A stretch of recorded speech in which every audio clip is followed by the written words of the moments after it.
The question says that given a square grid of size n, each cells of which contains an integer cost that represents cost to traverse through the cell, we need to find a path from the top left cell to the bottom right cell by which the total cost incurred is minimum.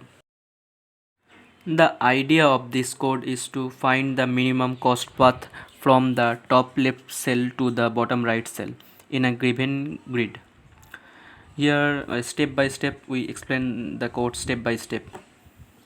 First, initialize a distance matrix dist with the same size as the grid, filled with infinite values except for the top left cell, which is set to the cost of the top left cell in the grid.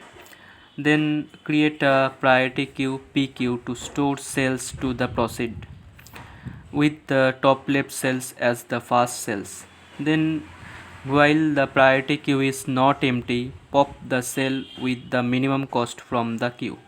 Then if the popped cell is the bottom right cell, return its cost as the minimum cost path.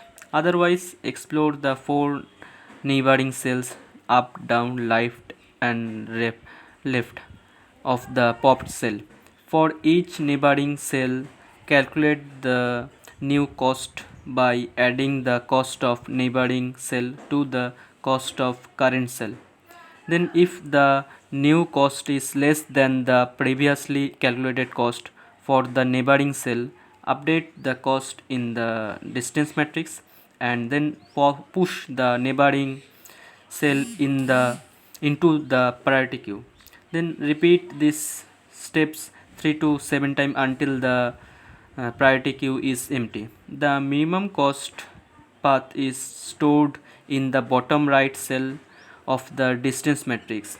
The algorithm use Dijkstra algorithm with a priority queue to efficiently find the minimum cost path in the grid.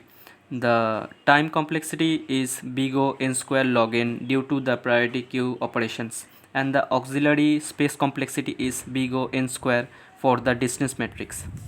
Thank you.